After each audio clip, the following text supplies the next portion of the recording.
back into the text. And we're in Act 2, Scene 2. And where we left off, of course, is this really amazing soliloquy where Macbeth has hallucinated a dagger. Is this a dagger I see before me, he asks. And now we cut to Lady Macbeth. And here she's waiting. And she says, "That which hath made them drunk hath made me bold." Of course, remember her plan was that she got the guards really drunk, which means I guess she got drunk too. And what has made them drunk has made her bold. So this is a really interesting idea that maybe somehow alcohol is having a very different kind of effect on her, which is interesting, and that maybe she's kind of in touch with something supernatural, because the natural effect of alcohol that hath made them drunk hath made her bold. And she goes on and explains again in a different way with an image. She says, "What hath quenched them hath given me fire." So what hath quenched them, what has like quenched their thirst, in other words, like a lot of water, hath given me fire, angry. And then she hears something. She says, "Hark, peace." Peace means be quiet, and hark means hey. So she's like, "Hey, be quiet. I hear something." It was the owl that shrieked, the fatal bellman, which gives the sternest good night. And this is a creepy image too, because she says she hears an owl that shrieks, and she says it's a fatal bellman. A fatal bellman as in somebody, fate as in murder. Remember this image of fatal as being over-related to murder, like, oh, that's a fatal dose of a medicine or something you might have heard. Well, this is a bellman like a doorman, like at a hotel you could have a bellman. Well, this is the fatal bellman, which gives the sternest good night. So an owl who shrieks like a good night so powerful that takes you to maybe the afterlife.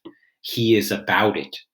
Who is about it? Well, maybe she's talking about Macbeth here, I think. Maybe the scream isn't really from an owl, but from something else. She says, "The doors are open, and the surfeited grooms do mock their charge with snores." Now, surfeited is an interesting word. It means full. Like you can be surfeited, like it's kind of like full stocked. Like some people are surfeited with toilet paper, and so some people don't have some, as a silly topical example. And grooms are guards. So remember, she got his door guards, his grooms, drunk. And so they're surfeited, and therefore they mock their charge. Their charge is their task, which is to watch the door of Duncan's room, and they mock it how? Well, with snores. So it's like they're mocking or making fun of their task, which is to guard Duncan, by snoring. She says, "I have drugged their possets." Well, a posset is a cup of alcohol. So here she's saying maybe she's drugged them, which is interesting. She says she's drugged them in such a way that death and nature do contend about them, whether they live or die. Like it's like nature is fighting against death because it's such a strong drug she's given them. And here comes Macbeth. And she hears somebody. She says, "Who's there? What ho?" Oh, and here's a really interesting line. Who's there? Because if we go back to Act 2, Scene 1, remember how it began. It began with Banquo and Fleance, and they're talking, and here comes somebody, and who's there? So there's this repetition at the beginning of each scene of this act with who's there.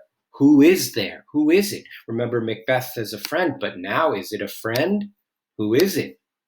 Oh, I just clicked the wrong thing, sorry.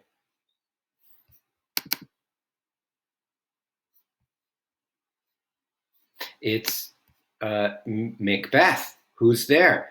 But isn't it interesting that Macbeth says who's there? So Macbeth says who's there as he comes in to see Lady Macbeth, and Lady Macbeth says, "Alack!" Alack means like, oh my gosh, like it's like an exclamation. It's like, oh, alack! I am afraid they have awaked, and 'tis not done. I'm worried, like your loud banging around, Macbeth, has woken everybody up when you haven't done the deed. The attempt and not the deed confounds us. Hark! Hark again, remember, means hey. She says, "I laid their daggers ready. He could not miss him. Had he not resembled my father as he slept, I had done it. My husband?" So she hears somebody she also doesn't know who it is. And so she's afraid that he hasn't done the deed and that he's banging around, right? And then she says something really interesting. She says, I laid their daggers ready. Like I took that when the guards were drunk, the grooms, remember? I took their daggers out and laid them ready so that Macbeth could just kill Duncan. And he could not miss him. Here it's Macbeth couldn't miss him. But now there's this other idea. She says, had he not resembled my father as he slept, I had done it. And this is a really important line. Let's all underline this, because what does this mean? Here she's saying that, and let me just underline a couple other images for you. That's an image you could draw, remember. And here's this image of this owl, which says good night in the sternest way, which is a cool idea. But anyway, back to this, that she's saying that when she laid the daggers out, she saw Duncan and he resembled her father. Otherwise, she would have killed him. So maybe if we're thinking about, like, does Lady Macbeth have a conscience? Because she sure has seemed evil here. She's telling us that she would have killed him if he hadn't resembled her father, which is really an interesting idea. And here she says, my husband. And actually, this is the only time in the play when we see that word husband. Although at the beginning of Act 2, we heard Banquo say something about the husbandry of heaven. And there's this idea that heaven is all around watching all throughout the play. Like, remember, we saw that idea of stars hide your fires. And I saw a couple of people's drawings. They drew the stars really big in that image in their mind, which just shows that, like, Macbeth and Lady Macbeth maybe have an image of stars watching. And here there's a sense of her husband taking care of her. And Macbeth just says, I have done the deed. He did it. And now look how she says, I have done it. He says, I have done the deed. They don't name what it is, but we know what it is. And it's like they can't say it. They can't name it, or it's too horrible. And Macbeth says, didst thou not hear a noise? And Lady Macbeth says, I heard the owl scream and the crickets cry. It's like nature is reacting to all this evil. And did you not speak? And Macbeth says, when? And Lady Macbeth says, now. And Macbeth says, as I descended. And actually, this is a really cool line of verse all the way across. And if you look in your Dover editions, my edition doesn't do a very nice job of showing the 10 syllables, but you can see it's, did not you speak when now, as I descended. You really hear that ta-tum, ta-tum, ta-tum. They're sharing the line of verse. They're cutting each other off. It's back and forth. It gets a really nice tension. And Lady Macbeth says, I did hear. And Macbeth says, hark, who lies in the second chamber? And Lady Macbeth says, Donalbain. And Macbeth says, this is a sorry sight. And this is a really famous phrase. You guys have probably heard somebody say, hey, that's a sorry sight. Well, this is where that phrase comes from. If you've ever heard or used the phrase sorry sight, well, this is where it comes from. It's a very famous part of the play.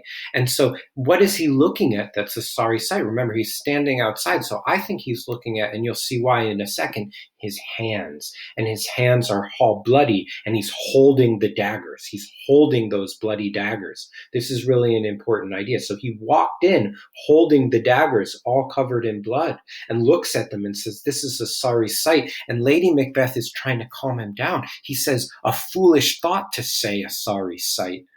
Which is funny, because if you ever say, oh, that's a sorry sight, it's funny if you could respond, oh, that's a foolish thought to say a sorry sight. Lady Macbeth is kind of challenging him to be stronger. Macbeth says, there's one did laugh in his sleep, and one cried murder, that they did wake each other. I stood and heard them, but they did say their prayers and address them again to sleep. Who's he talking about here? Well, he's talking about those drunk guards. And he's saying one of the guards was drunk and laughed, and the other one cried murder, that they did wake each other, and they woke up when they heard. So now we understand, because when Macbeth came in, remember he said, didst thou not hear a voice?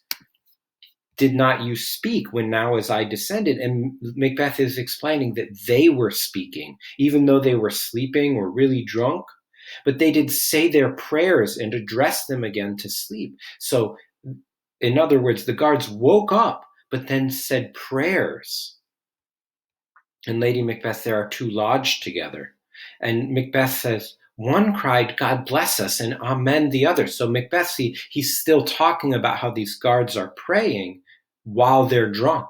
While Lady Macbeth are just like, yeah, they're just over there sleeping. It's not a big deal. But Macbeth is really fixated on this because as they had seen me with these hangman's hands, so he's again calling attention to his hands. This is a really important idea and symbol in the play of hands and what do hands mean or do. And he's saying that he has these hangman's hands. He's an executioner, and they seem to see his hands and pray. And he says, listening their fear, I could not say amen when they did say, God bless us. This is really interesting. Macbeth is saying he couldn't say amen, which is how you pray. So he's saying, I couldn't pray. And Lady Macbeth is like, let's stop thinking about this. Consider it not so deeply. But Macbeth says, but wherefore could I not pronounce amen? I had most need of blessing, and amen stuck in my throat. So this, wherefore in Shakespeare, remember, means why. So Macbeth is like, why couldn't I say amen when those guards who were drunk and just praying in their sleep said amen? And he's saying, I really needed a prayer. I needed blessing. I wanted to say amen, but it was stuck in my throat, which is a really cool image you could write about, like how he tries to say amen, but now he can't say it. This says something about conscience, about doing right and wrong. Now that Macbeth has done something evil, now he's a murderer. He is changed somehow. And we want to think about how he's changed. And that's what Macbeth is talking about. And Lady Macbeth is trying to talk him to calm down. She's like, listen, these deeds must not be thought after these ways, so it will make us mad. She's like, you're going to go crazy if you keep on thinking about this. And let's remember this because spoiler alert, Lady Macbeth is going to go a bit crazy later in the play. But here she's saying, well, if we just don't think about it, we won't go crazy. Well, we'll see whether that's true because she's going to go crazy even though she's not thinking about it. But here goes more thinking. Macbeth says, methought I heard a voice cry, sleep no more. Macbeth doth murder sleep. The innocent sleep that knits up the ravelled sleeve of care. The death of each day's life, sore labor's bath, balm of hurt minds, great nature's second course, chief nourisher in life's feast. Oh, now he's really going nuts. So what's this all mean? Well, methought in Shakespeare means I thought to myself, not just I thought. So right after this praying happens, apparently Macbeth thought to himself that he heard a voice cry. And what did the voice cry? It cried, sleep no more. Macbeth doth murder sleep, which is a really interesting image of him murdering sleep. And then he starts talking about sleep. He says that it's innocent. And so he's saying something about what guilty people do. Again, this reference to conscience. And he says, sleep knits up the raveled sleeve of care. So this is a really difficult image. Maybe he's saying that sleep, what it does is it's like a sleeve that covers over care. So it's like all your cares and concerns get covered over in this like blanket of sleep. The death of each day's life, that's sleep. So he's giving these different definitions of sleep. And he calls it the death of each day's life. So it's like you take a break from life, which kind of makes sense. He says it's sore labor's bath. So like when you're sore from a hard day's work, it's like sleep is like taking a bath. So that's another image of what sleep is like. And then there's another image, balm of hurt minds. Balm, of course, is like an ointment. It's like a medicine you rub on your skin.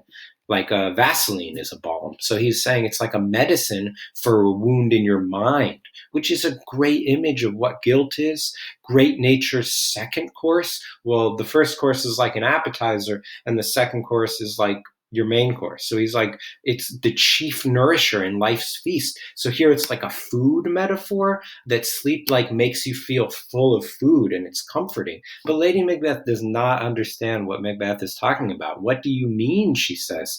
And Macbeth doesn't even really respond to her. He just continues and he says, still it cried. And what is the it here? Maybe it's his conscience. We don't know. To all the house. Sorry. Still it cried, "Sleep no more to all the house.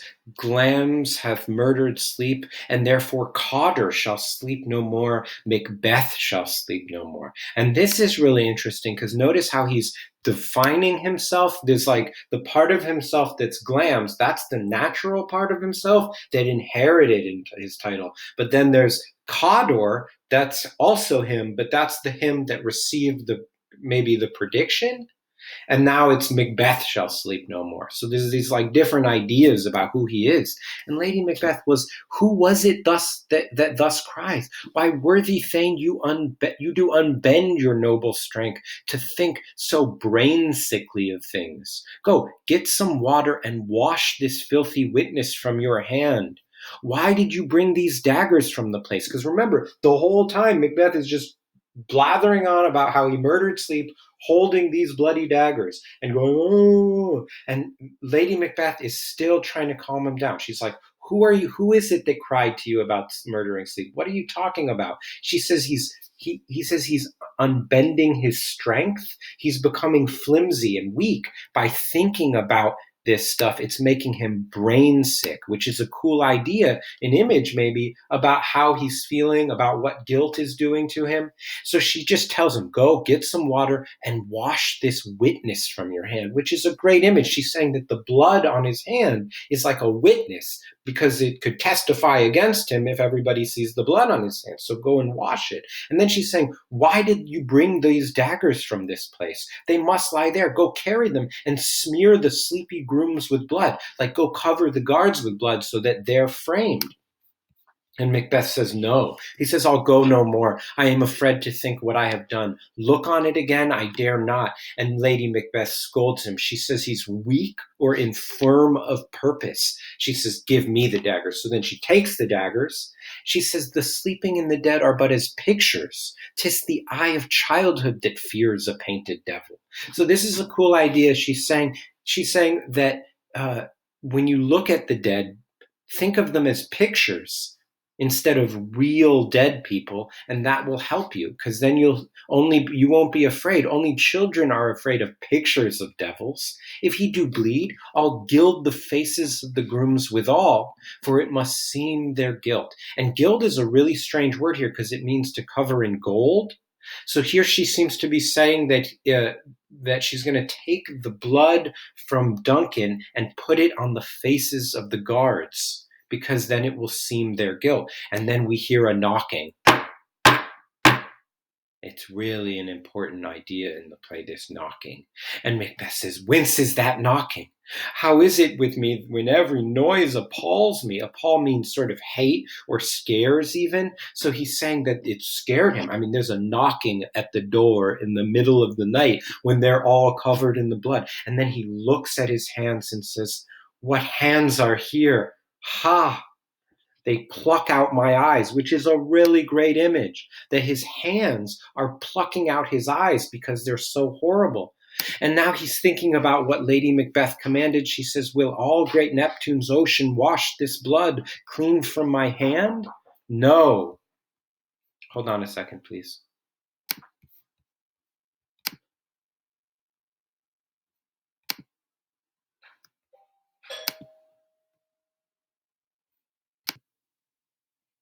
All right, sorry about that. This really famous moment. Let's get back to it. He says, will all great Neptune's ocean wash this blood clean from my hands? No, this my hand will rather the multitudinous scenes it sees incarnadine, making the green one red. So this is a really famous image from the play. He's looking at his hands. Yes, they pluck out my eyes. They're so horrible, they tear my eyes out. And then he asks if Neptune, now Neptune is the god of the ocean, so he's saying, will all the ocean wash the blood from my hand? How much water do I need? And he says, no, all the ocean can't wash the blood from my hand. My hand will make all the ocean incarnadine, which is pink, but it's basically red, but it's the color of carne, which is like carne or meat. It's like the pink red of meat. So he's like, the multitudinous seas will become red from all the blood on my hands. It's like he's saying that there's so much blood on his hands that all the water would become red before it cleans his hands away, which shows that he's saying that he's permanently stained. And so if you're interested in writing about conscience or writing about doing wrong to pursue power, well, here he's saying he is changed permanently. He is permanently dirty, stained, bloodied by what he's done.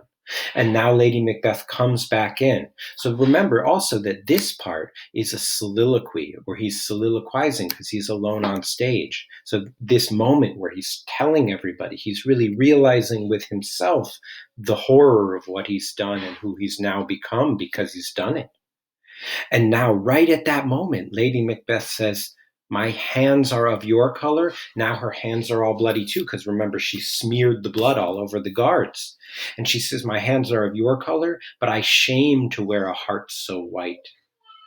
Now, that's cool because she's saying that he's wearing a heart so white, even though his hands are still bloody. She says, I hear a knocking, so we do too. We hear at the south entry, retire we to our chamber. A little water clears us of this tease. How is it then?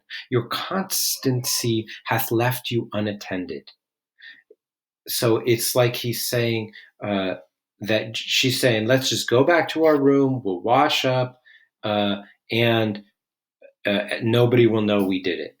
Your constancy hath left you unattended is like constancy is like your commitment, your manliness being constant, not changing. There's an idea in oh, I didn't mean to do that. Sorry. There's an idea in Shakespeare that Shakespeare's time that men were constant and women were always changing, and that being a man meant being constant. But it's also an idea that's related to morality. So the idea of like you're honest and true because you don't ever change your values or something. That what you would have done yesterday you'll do tomorrow because you're a person of principle rather than just changing with what's popular or something. And so then there's more knocking. She says, go get on your nightgown lest occasion call us and show us to be watchers. So like she's saying, go pretend like you're in your bed, go put on your pajamas in case we have to get up and pretend like we're just, innocent. Be not lost so poorly in your thoughts. So try to recover yourself from all that overthinking that you're doing. And Macbeth says, to know my deed, 'twere best not know myself. And he hears knocking again, and he says, wake Duncan with thy knocking. I would thou couldst. So he's saying, if I think about what I did, it would be better not to know me. Like knowing what I've done makes me really horrible. And then he hears the knocking and says he wishes that, he says, I would. Remember, would means Shakespeare. He's saying, I wish that the knocking would wake Duncan because it's so loud. And so he wished that he could. He's full of regret now. And that's a really famous scene. That's Act 2, Scene 2. And I'll do the next one. Maybe I'll do a model with how I want you to fill out the form next time. How about that? I'll do it with Scene 3 maybe. So that's all for Scene 2.